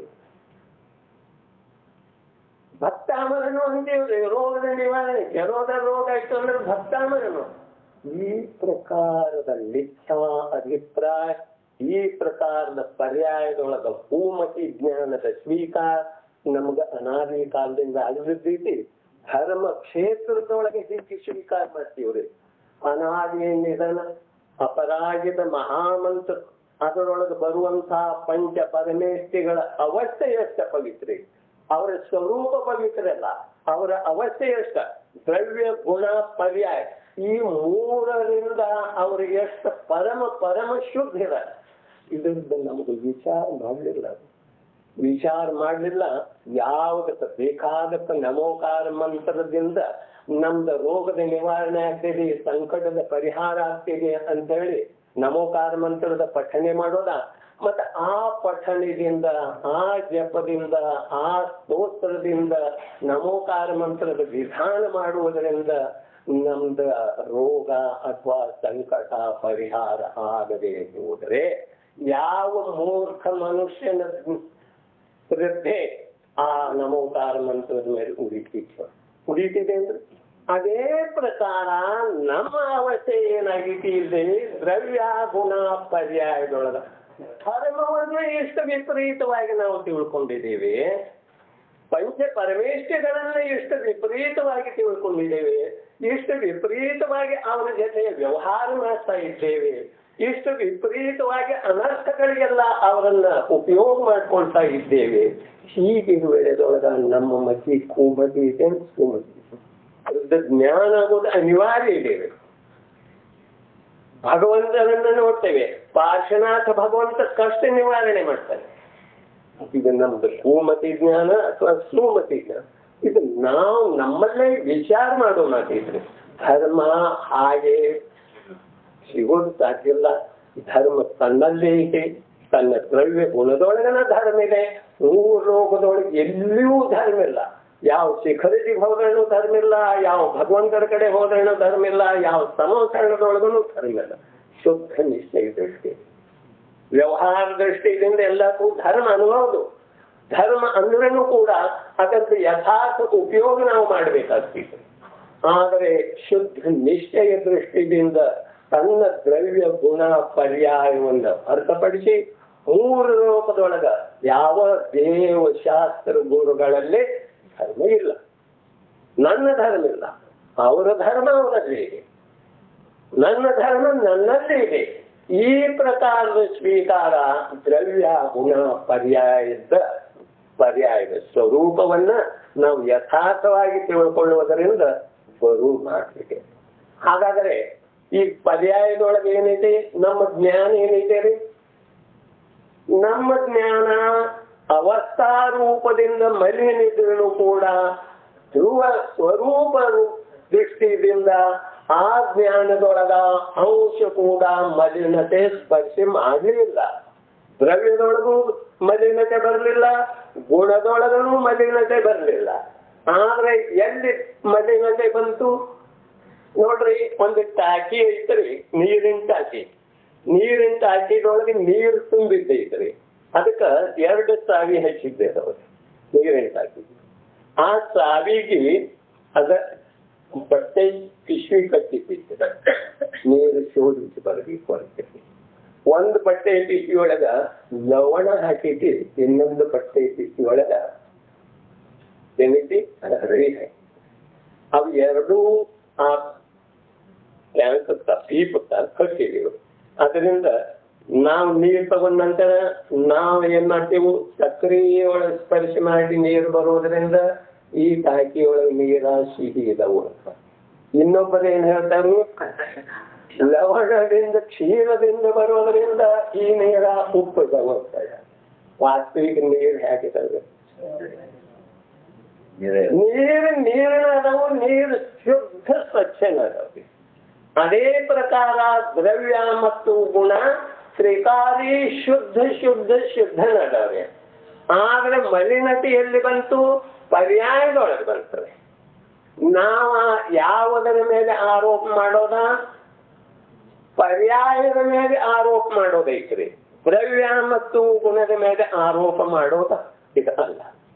ಹಾಗಾದ್ರೆ ಈ ಪರ್ಯಾಯ ಏನಿದೆ, ಪರ್ಯಾಯ ಯಾವಾಗ ತನ್ನ ಚೈತನ್ಯ ಸ್ವರೂಪದ ಅನುಸರಣೆ ಮಾಡ್ತಿದೆ, ಪರ್ಯಾಯ ಯಾವಾಗ ತನ್ನ ತ್ರಿಕಾಲಿ ಧ್ರುವ ದ್ರವ್ಯ ಚೈತನ್ಯ ಸ್ವರೂಪದ ಅನುಸರಣೆ ಯಾವಾಗ ಮಾಡ್ತಿದೆಯೋ, ಆ ಅನುಸರಣೆ ಮಾಡುವುದರಿಂದ ಯಾವ ಪರ್ಯಾಯ ಪ್ರಗಟ ಆಗ್ತಿದೆಯೋ ಆ ಪರ್ಯಾಯ ಶುದ್ಧತೆ. ಜ್ಞಾನ ಗುಣದ ಪರ್ಯಾಯ ಹೊರಡ್ತೈತಿ ಮತ್ತೆ ಜ್ಞಾನ ರೂಪದಿಂದ. ಆದ್ರೆ ಪರ್ಯಾಯ ಯಾವಾಗ ತನ್ನ ಸ್ವರೂಪದಿಂದ ದ್ರವ್ಯ ಮತ್ತು ಗುಣಗಳ ಪಿಂಡ ಸ್ವರೂಪವಿರುವಂತಹ ಭಗವಾನ್ ಆತ್ಮನ ದೃಷ್ಟಿಯಿಂದ ವಿಪರೀತವಾಗಿ ಪರ ಪದಾರ್ಥಗಳನ್ನ ದೃಷ್ಟಿಯೊಳಗೆ ಇಟ್ಟುಕೊಂಡ ಯಾವ ಪರ್ಯಾಯ ಹೊರಟಿದೆಯೋ ಆ ಪರ್ಯಾಯ ಮಲಿನ ಪರ್ಯಾಯ ಇದೆ, ಅದ ಸಂಸಾರಿ ಪರ್ಯಾಯ ಇದೆ. ಹಾಗಾದ್ರೆ ನಾಮ ದ್ರವ್ಯ ಶುದ್ಧಿ ಇದೆ, ಗುಣ ಶುದ್ಧಿ ಇದೆ. ಪರ್ಯಾಯ ಶುದ್ಧಿ ಇದ್ರೂ ಕೂಡ ಮೂಲತಃ ಜೀವಾಸ್ತಿ ಕಾಯ್ದೆ ಯಾವುದು ಸ್ವೀಕಾರ ಮಾಡಿಸ್ತಾ ಇದ್ದಾರೆ ಇಲ್ಲಿ ಭಗವಾನ್ ಕುಂದಾಚಾರ್ಯ ಜೀವಾಸ್ತಿ ಕಾಯ್ದು ಸ್ವೀಕಾರ ಮಾಡಿಸ್ತಾ ಇದ್ದಾರೆ. ಆ ಜೀವಾಸ್ತಿಕಾಯ ಸಂಪೂರ್ಣ ಶುದ್ಧ ಐತಿ.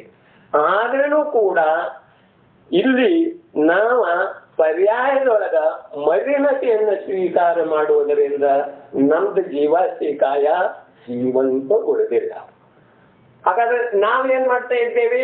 ಪರ್ಯಾಯಗಳು ಪರ ಪದಾರ್ಥ, ಇದರಿಂದ ನನಗೆ ಸುಖ ಆಯ್ತು, ಇದರಿಂದ ನನಗೆ ಸುಖ ಐತಿ, ಇಷ್ಟು ತಿಳ್ಕೊಳ್ಳೋದ್ರಿಂದ ಶುದ್ಧ ಜ್ಞಾನದ ಪರ್ಯಾಯ ಅಶುದ್ಧ ರೂಪದಿಂದ ಪರಿಣಾಮ. ಅದರಿಂದ ಏನಾಯ್ತು? ನಮ್ಮ ಜೀವಾಸ್ತಿಕಾಯದ ಘಾವ ಯಾರು ಮಾಡಿದ್ರು? ನಮ್ಮ ಜೀವಾಸ್ತಿಕಾಯದ ಘಾತ ಯಾರು ಮಾಡಿರ್ರಿ? ನಾವೇನು ನಮ್ಮ ಪೂಮತೆ ಜ್ಞಾನ ಮಾಡ್ತದೆ. ಹಾಗಾದ್ರೆ ಈಗ ನಾವ ಸಂಸಾರದೊಳಗ ಈ ಮನೆ ನಂದ, ಈ ಆಸ್ತಿ ನಂದ, ಈ ಗಾಡಿ ನಂದ, ಈಗ ಅನಂತ ಪರ ಪದಾರ್ಥದೊಳಗ ತನ್ನತನವನ್ನ ಸ್ಥಾಪನೆ ಮಾಡ್ತಾ ಆ ಒಂದು ಪದಾರ್ಥದೊಳಗ ಅಂಶತಃ ಬಾಧ ಬರ್ತಾ ಇತ್ತು. ನಾವು ಎಷ್ಟು ಪ್ರಾಣ ಕೊಟ್ಟೇವೆ, ಈ ಪ್ರಾಣ ಕೊಟ್ಟೇವೋ ಅಥವಾ ನಮ್ಮ ಜೀವಾಸ್ತಿಕಾಯದ ಘಾತ ಮಾಡ್ತೇವೋ, ಇದನ್ನು ಯಾವುದರ ಸಲುವಾಗಿ? ಒಂದು ಶರೀರದೊಳಗೆ ಸಾಮಾನ್ಯ ಒಂದು ರೋಗ ಕಾಣಿಸಿಕೊಂಡ್ರೆ ಎಷ್ಟು ಪ್ರಕಾರದಿಂದ ಜೀವಾಸ್ತಿಕಾಯವನ್ನು ನಷ್ಟ ಮಾಡ್ತೀವಿ, ಎಷ್ಟು ಪ್ರಕಾರದಿಂದ ನಷ್ಟ ಮಾಡ್ತೀವಿ.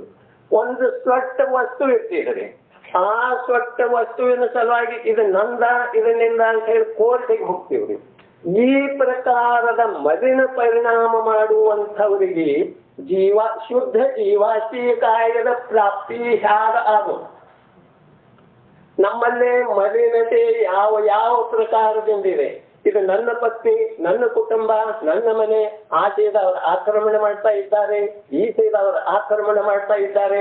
ಅದರ ಸಲುವಾಗಿ ಎಷ್ಟು ಪ್ರಾಣ ಕೊಡ್ತಾ ಇದ್ದೇವೆ ನಾವು. ಆಸ್ತಿ ಸಲುವಾಗಿ ಎಷ್ಟೆಷ್ಟು ಪ್ರಾಣ ಕೊಡ್ತಾ ಇದ್ದೇವೆ, ಏನೇನ್ ಮಾಡ್ತಾ ಇದ್ದೇವೆ. ಇದೆಲ್ಲ ನಮ್ಮ ಜೀವಾಸ್ತಿಕಾಯದ ಖಾತಿದೆಯೋ ಅಥವಾ ಏನಿದೆ? ಇದರಿಂದ ನಮಗೆ ಧರ್ಮದ ಪ್ರಾಪ್ತಿ ಆಗಬಹುದೋ ಅಥವಾ ಅಧರ್ಮದ ವೃದ್ಧಿ ಆಗಬಹುದು, ಜೀವಾಸ್ತಿಕಾಯದ ಕೊಲೆ ಆಗಬಹುದ್ರಿ. ಒಂದು 5 ಪೈಸೆದ ಸಲುವಾಗಿ ಎಷ್ಟೊಂದು ಪ್ರಾಣ ಕೊಡ್ತೀವಿ, ಎಷ್ಟೊಂದು ಪ್ರಾಣ ಕೊಡ್ತೀವ್ರಿ. ಇದೆಲ್ಲ ಪರ್ಯಾಯದೊಳಗಿನ ದೋಷದ ಫಲವನ್ನ ಅನಾದಿ ಕಾಲದಿಂದ ಇಂದಿನವರೆಗೆ ನಾವು ಸ್ವಯಂ ಭೋಗಿಸ್ತಾ ಇದ್ದೇವ್ರೆ. ನಾವು ಸ್ವಯಂ, ಯಾರೂ ಭೋಗಿಸ್ತಾ ಇಲ್ಲ. ನಾ ಮಾಡಿದ ಪರ ಪದಾರ್ಥ ನಂದ, ದೇಹ ನಂದ, ಆಸ್ತಿ ನಂದ, ಮನೆ ನಂದ, ಗಾಡಿ ನಂದ, ಈ ಭಾರತ ನಂದ. ಎಷ್ಟು ನಾವು ಪ್ರಾಣ ಕೊಡ್ತೀವ್ರಿ. ನಿನ್ನೆ ಮ್ಯಾಚ್ ಇತ್ತು, ನಮ್ಮ ದೇಶದ ಅಭಿಮಾನ ಬೇಕು ಅಂತ ಹೇಳಿ ರಾತ್ರಿ 12 ಗಂಟೆ ತನಕ ಕಾದ ಮ್ಯಾಚ್ ನೋಡೋದ್ರದ ಅವಸ್ಥೆ ಏನಾಯ್ತು? ಈ ಪ್ರಕಾರ ನಿರರ್ಥಕವಾಗಿ ನನ್ನ ದ್ರವ್ಯ ಗುಣದ ಹಾನಿ ಮಾಡುವಂತಹ ಯಾವ ಅನಂತ ಅನಂತ ಪರ್ಯಾಯಗಳ ಈ ಅನಾದಿ ಕಾಲದಿಂದ ನನ್ನ ಜೀವ ದ್ರವ್ಯದೊಳಗ ಪ್ರವೇಶ ಮಾಡ್ತಾ ಇದ್ದೇವೆ. ಆ ಜೀವ ದ್ರವ್ಯದೊಳಗ ಮದಿನ ಪರ್ಯಾಯದ ಉತ್ಪತ್ತಿ ಆಗ್ತಾ ಇರೋದ ಇದು ಜೀವ ದ್ರವ್ಯ ಮತ್ತು ತ್ರಿಕಾಲಿ ಗುಣದ ದೋಷ ಅಲ್ಲ, ಕೇವಲ ಪರ್ಯಾಯದ ದೋಷ ಇದೆ. ಯಾವ ವಸ್ತು ಇದು ನಂದ ಅಂತೇಳಿ ಹೇಳ್ತಿದ್ರು, ಯಾವ ವಸ್ತು ಹೇಳ್ತಿದೆ ನಮಗ ಬೋಧ ಮಾಡ್ತಿದೆ ಇದು ನಂದೈತಿ ಅಂತ ಹೇಳಿ ಹೇಳ, ಇದು ನಂದಿದೆ ಅಂತ ಹೇಳಿ ನೀ ಸ್ಥಾಪನೆ ಮಾಡಿ ನನ್ನ ಬುದ್ಧಿಯನ್ನ ಅದರ ಮೇಲೆ ಯಾವ ವಸ್ತು ಹೇಳ್ತಿದೆ. ಆದ್ರೂ ಕೂಡ ಈ ಕೂಮತಿಯನ್ನು ನಾವು ಎಲ್ಲಿಂದ ತಂದಿವಿ? ಈ ಕೂಮತಿಯನ್ನು ನಾವು ತಂದವರ ಫಲವನ್ನು ನಾವು ಸ್ವಯಂ ಭೋಗ್ತಾ ಇದ್ದೇವೆ ಅಥವಾ ಇಲ್ಲ? ನಮ್ಮ ಜೊತೆ ಇರುವಂತಹ ಅನಂತ ಅನಂತ ಜೀವಗಳ ಅನಂತ 24 ತೀರ್ಥಂಕರ ಆಗಿ ಹೋದರು, ಅವರೆಲ್ಲ ನಮ್ಮ ಜೊತೆ ಇರ್ತಾರೆ. ನನ್ನ ಜೀವದ ಉತ್ಪತ್ತಿ ಅನಾದಿ ಕಾಲದಿಂದ ಆದಂತಹ 24 ಜೀವಗಳ ಉತ್ಪತ್ತಿ ಏಕಕಾಲಕ್ಕೆ ಬೇರೆ ಬೇರೆ ಆಗುತ್ತೆ.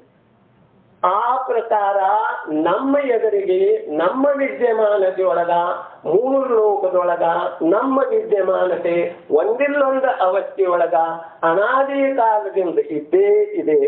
ಆದರೆ ಈ ಎಲ್ಲ ಅವಸ್ಥೆಯೊಳಗ ನನ್ನ ಜೊತೆ ಇದ್ದಂಥವರ ಅನಂತ ಅನಂತ ಚೋವಿಕೆಗಳು ಆಗುವುದು. ಆದರೂ ನಾನು ಹಾಗೆ ಇದ್ದೇನೆ. ಇದು ಯಾರ್ದ ದೋಷ? ಭಗವಂತನ ದೋಷ.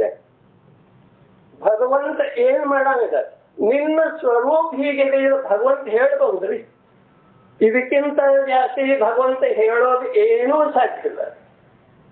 ಹೀಗೆ ಇದ್ರೇನೂ ಕೂಡ ನಾವ ಭಗವಂತರ ಭಜನೆ ಮಾಡ್ತೇವೆ, ಭಗವಂತರ ಆರಾಧನೆ ಮಾಡ್ತೇವೆ.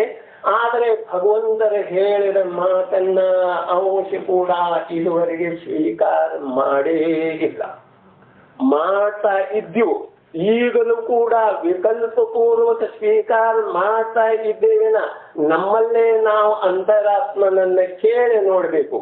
ಇದರದ ಫಲ ನನ್ನ ಜೀವನ ಭವಿಷ್ಯದ ಅನಂತ ಭವದೊಳಗೆ ಹೋಗಿರ್ಬೇಕು. ಜಗತ್ತಿಗೆ ಗೊತ್ತಿಲ್ಲದ ಏನಾದರೂ ನಾವು ಮಾಡಬಹುದರೆ, ಜಗತ್ತಿಗೂ ಗೊತ್ತಿಲ್ಲ. ಆದರೆ ಆ ಗೊತ್ತಿಲ್ಲದ ಮಾಡುವುದರ ಸಂಪೂರ್ಣ ಫಲವನ್ನ ನನ್ನ ಜೀವ ಮಾಡಿ ಭೋಗಿಸುತ್ತೆ. ಈ ಪ್ರಕಾರ ಪರ್ಯಾಯದೊಳಗಿನ ಮಲಿನತೆ ಇದು ಹೊರಟು ಹೋಗುವ ಸಲುವಾಗಿ ದ್ರವ್ಯ ಗುಣ ಪರ್ಯಾಯದ ವಿಶೇಷ ಜ್ಞಾನ ಆಗ್ತದೆ. ದ್ರವ್ಯ ಗುಣ ಪರ್ಯಾಯದ ವಿಶೇಷ ಜ್ಞಾನ ಕೂಡ ಇದು ಭೇದ ವಿಜ್ಞಾನ. ಈ ಭೇದ ವಿಜ್ಞಾನದಿಂದ ನಿನಗ ಸಮ್ಯಕ್ ಮತಿಜ್ಞಾನ ಅಥವಾ ಸಮ್ಯಕ್ ದರ್ಶನದ ಪ್ರಾಪ್ತಿಯಾಗುವುದು. ಹಾಗಾದರೆ ನಾವ ಆ ದಿಶೆಯೊಳಗ ಕಾರ್ಯ ಮಾಡ್ತಾ ಇದ್ದೇವೆ. ಏನ್ ಮಾಡ್ತಾ ಇದ್ದೇವೆ? ನಮ್ಮನ್ನ ನಾವು ಪರಿಶೀಲನೆ ಮಾಡಬೇಕು. ಯಾವುದರ ಸಲುವಾಗಿ ಪ್ರಾಣ ಕೊಡ್ಬೇಕು? ಒಂದು ಮಾನಕ ಕಷಾಯ ಸಲುವಾಗಿ ಎಷ್ಟು ಪ್ರಾಣ, ಒಂದು ಲೋಕ ಕಷಾಯ ಸಲುವಾಗಿ ಎಷ್ಟು ಪ್ರಾಣ, ಒಂದು ಮಾಯಾ ಕಷಾಯ ಸಲುವಾಗಿ ಎಷ್ಟು ಪ್ರಾಣ. ಈ ಪ್ರಕಾರ 4 ಕಷಾಯಗಳ ಅನಾದಿ ಕಾಲದಿಂದ ಒಂದು ಸಮಯದ ಬಿಡಲಿಲ್ಲತನ ನನ್ನ ಜೀವಾಸ್ತಿಕಾಯವನ್ನ ನಿರಂತರ ಸಾಧನ. 4 ಕಷಾಯದ ಯಾವ ರೂಪದಿಂದ ಪ್ರಕಟ ಆಗ್ತಾವ? ಅನಂತಾನುಬಂಧಿ ಕ್ರೋಧ ಮಾನ ಮಾಯಾ ಲೋಕ. ಹೆಸರೇನಿದೆ? ಅನಂತ ಅನಂತ ಕರ್ಮದ ಬಂಧ ಮಾಡಿಸಿ ಅನಂತ ಅನಂತ ಸಂಸಾರದೊಳಗ ಪರಿಭ್ರಮಣ ಮಾಡಿಸುವಂಥವ ಇವು ಕ್ರೋಧ ಮಾನ ಮಾಯಾ ಲೋಕ.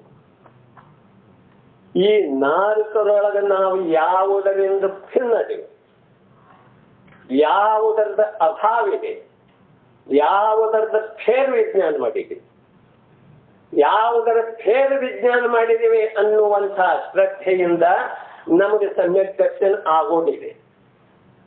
ಯಾವುದರ ಸಲುವಾಗಿ ನಮ್ಮಲ್ಲೇ ಎದೆ ಮೇಲೆ ಕೈ ಇಟ್ಟು ಹೇಳ್ಬೇಕಾದ್ರೆ ನಾ ಲೋಭ ಕಷಾಯವನ್ನ ಅಭಾವ ಮಾಡಿದೆ, ನಾ ಕ್ರೋಧ ಕಷಾಯವನ್ನ ಅಭಾವ ಮಾಡಿದೆ, ನಾ ಮಾಯಾ ಕಷಾಯವನ್ನ ಅಭಾವ.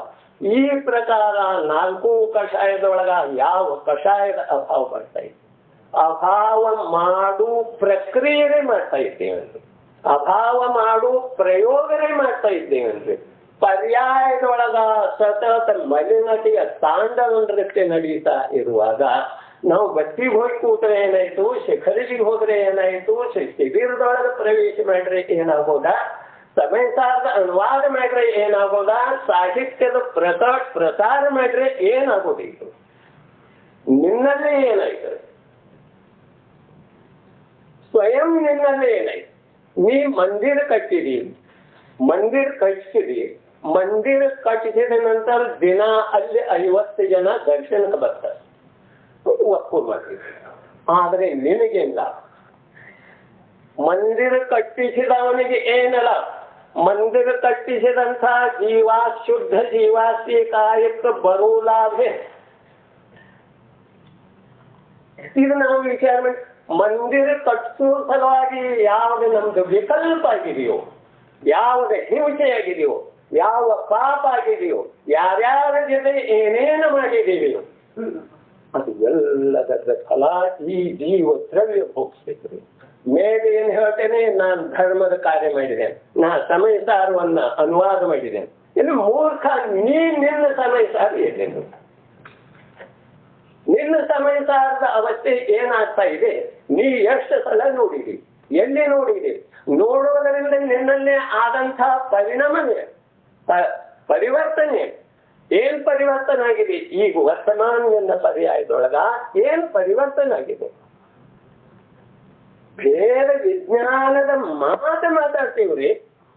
ಭೇದ ವಿಜ್ಞಾನದ ಮಾತು ಮಾತಾಡುವುದರಿಂದ ಭೇದ ವಿಜ್ಞಾನ ಆಗುವುದಿಲ್ಲ.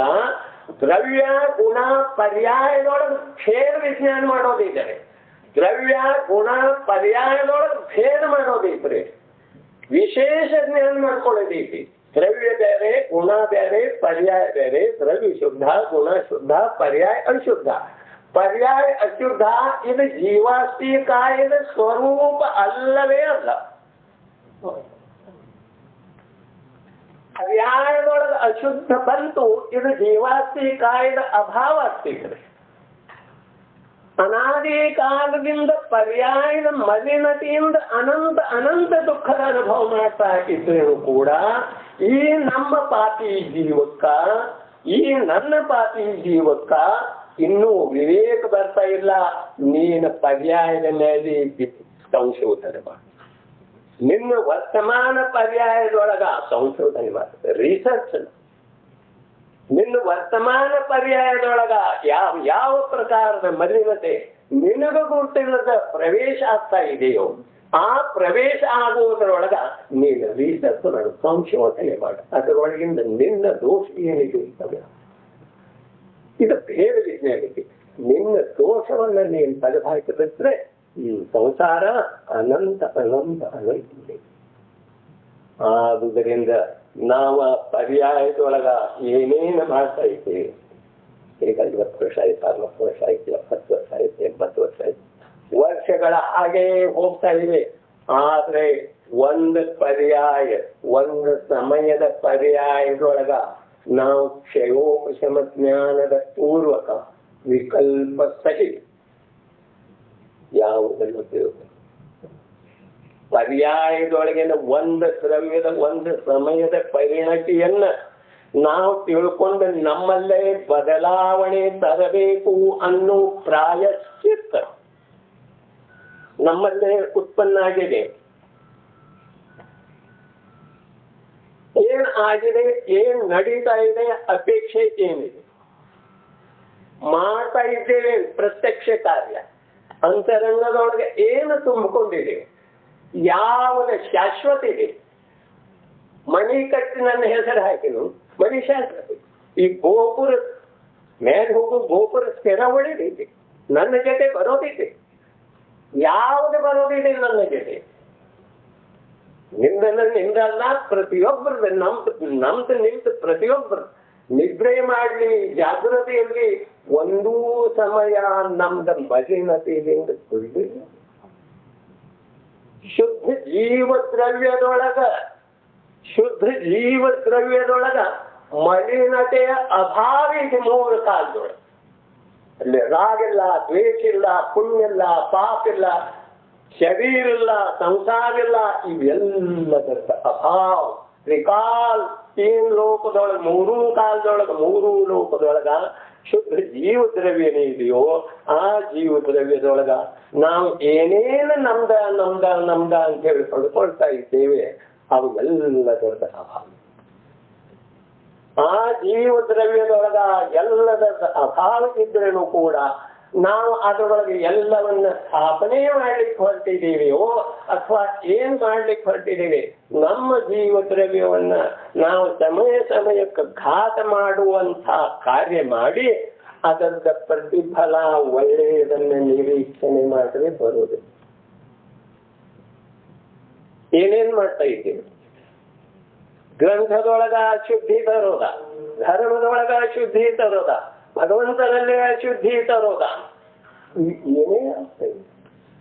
ಈ ಪ್ರಕಾರದ ಪರಿಣತಿ, ಈ ಪ್ರಕಾರದ ಪರಿಣಾಮ ನಮ್ಮ ಶುದ್ಧ ದ್ರವ್ಯ ಮತ್ತು ಶುದ್ಧ ಗುಣ ಸ್ವರೂಪ ಇರುವಂಥ ಈ ಏಕರೂಪದ ದ್ರವ್ಯ ಗುಣದ ಏಕರೂಪದ ಅಸಂಖ್ಯ ಪ್ರದೇಶಿ ಇರುವಂತಹ ಈ ಜೀವ ದ್ರವ್ಯದೊಳಗ ಈ ಮಲಿನತೆ ಪ್ರವೇಶ ಇದ್ದಂತೆ.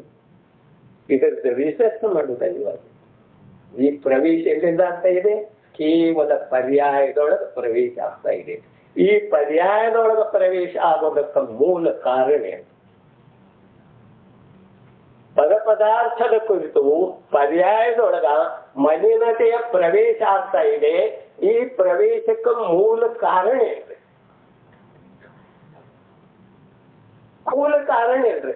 ನಾವು ನಮ್ಮ ಸ್ವರೂಪದಿಂದ ಸ್ವಯಂ ಚ್ಯುತ ಇದ್ದೀವಿ. ನಮ್ಮ ಸ್ವರೂಪದಿಂದ ಸ್ವಯಂ ಚ್ಯುತ ಇದ್ದೇವೆ. ಯಾವಾಗ ಚರ್ಮ ಚಕ್ಷುವಿದೆ ಆ ಚರ್ಮ ಚಕ್ಷುಗಳಿಂದ ಈ ವಸ್ತು ನಂದ ಅಂತ ಹೇಳ್ತಾರೆ. ನಿನ್ನ ಚರ್ಮ ಚಕ್ಷು, ನಿನ್ನ 5 ಇಂದ್ರಿಯ, ಮನಸ್ಸು, ನಿನ್ನ ಜೀವ ದ್ರವ್ಯದೊಳಗ ಅಭಾವ ಇದು ಮೂಲ ಕಾಣ್ತವೆ. ಮತ್ತೆ ಇದು ನಂದ ಅಂತ ಹೇಳಿ ನಿನ್ನ ಕಣ್ಣು ನೋಡ್ತವೆ, ಮತ್ತೆ ಮನಸ್ಸು ಧಾರಣ ಮಾಡ್ತಿದೆ, ಇದು ನನ್ನ ಅಂತ ಹೇಳಿ ಜಗಳ ಮಾಡ್ತಿ. ಇದು ಎಷ್ಟು ಈ 5 ಇಂದ್ರಿಯಗಳ ಶರೀರ, ಮನ ಇವೆಲ್ಲ ತ್ರಿಕಾಲಿ ದ್ರವ್ಯದೊಳಗ ಅಭಾವ ಅಭಾವ ಅಭಾವ. ಈ ಪ್ರಕಾರ ಪರಮ ಶುದ್ಧ ಸ್ವರೂಪ ಇರುವಂತ ಆ ತ್ರಿಕಾಲಿ ಧ್ರುವ ದ್ರವ್ಯವನ್ನ ಮತ್ತ ಈ ಪರ್ಯಾಯದೊಳಗ ಮಲಿನತೆಗೆ ಬರ್ತಿರುವಂತ ಪರ್ಯಾಯದ ಮಲಿನತೆಯೊಳಗ ನಾವು ಭೇದ ವಿಜ್ಞಾನ ಮಾಡೋದಿದೆ. ಭೇದ ವಿಜ್ಞಾನ ಮಾಡಿದ ನಂತರ ಅವು ಎರಡೂ ಶುದ್ಧಿರವೆ, ಇದಂತೂ ಸ್ಪಷ್ಟ ಆಯ್ತು. ವರ್ತಮಾನ ಕೂಮತಿ ಜ್ಞಾನದಿಂದ ಸ್ವೀಕಾರ ಮಾಡಿದೆವು, ಅವೆರಡೂ ಶುದ್ಧಿವೆ ಅಂತೇಳಿ. ಸಮ್ಯಕ್ ಮತಿ ಜ್ಞಾನದಿಂದ ಸ್ವೀಕಾರ ಮಾಡಿಲ್ಲ. ಕೂಮತಿ ಜ್ಞಾನದಿಂದ ಸ್ವೀಕಾರ ಮಾಡಿದ್ರು ಕೂಡ ಆ ಕೂಮತಿ ಜ್ಞಾನದೊಳಗೆ ಯಾವುದಿದೆ? ಕ್ಷಯೋಪಶಮದ ಪ್ರವೇಶ ಇದೆ. ಆ ಕ್ಷಯೋಪಶಮ ಜ್ಞಾನ ಅದರೊಳಗ ಕೂಮತಿ ಪ್ರವೇಶ ಇದೆ. ಕ್ಷಯೋಪಶಮದೊಳಗ ಕೂಮತಿ ಪ್ರವೇಶ ಇಲ್ಲದೆ ಹೋದ್ರೆ ನಮ್ಮ ಕ್ಷಯೋಪಶಮ ಜ್ಞಾನ ಏನಾಗ್ತಿದೆ? ಅನುಭೂತಿ ರೂಪಕ್ಕೆ ಪರಿವರ್ತನೆ ಆಗ್ತಿದ್ರು.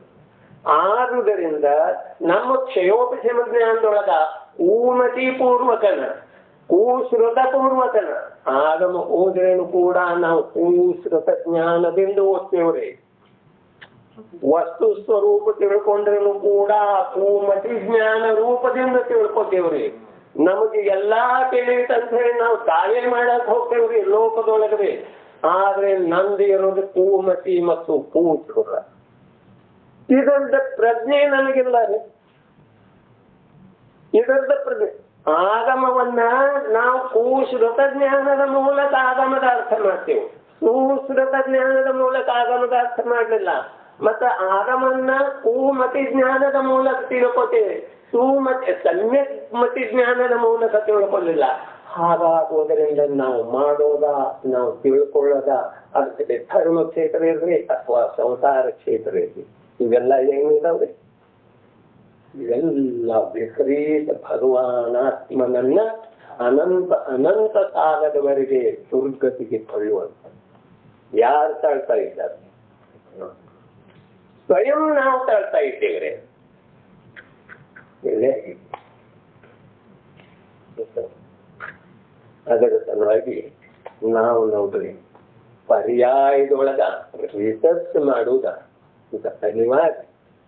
ಪರ್ಯಾಯದೊಳಗ ದ್ರವ್ಯ ಶುದ್ಧ ಗುಣ ಶುದ್ಧ ಇದ್ರೂ ಕೂಡ ಪರ್ಯಾಯದೊಳಗ ಯಾವ ಅಶುದ್ಧಿ ಬರ್ತಾ ಇದೆ ಆ ಅಶುದ್ಧಿನೆಲ್ಲ ನಾವು ನಿಗಾ ಇಡ್ತಾ ಇಲ್ಲ. ಚರ್ಮ ಚಕ್ಷುಗಳಿಂದ ಪರ ಪದಾರ್ಥಗಳನ್ನ ನೋಡ್ತೇವೆ, ಅದರ ಮೇಲೆ ಈಗ ನಂದ ಅಂತ ಹೇಳಿ ಸ್ಥಾಪನೆ ಮಾಡ್ತೀವಿ. ಈ ಶರೀರ ಹುಟ್ಟಿದಾರಭ್ಯದಿಂದ ಎಷ್ಟೆಷ್ಟು ರೀತಿಯಿಂದ ಜೋಪಾನ ಮಾಡಿದ್ವಿ, ಎಷ್ಟೆಷ್ಟು ರೀತಿಯಿಂದ ಸಂರಕ್ಷಣೆ ಮಾಡಿದ್ವಿ.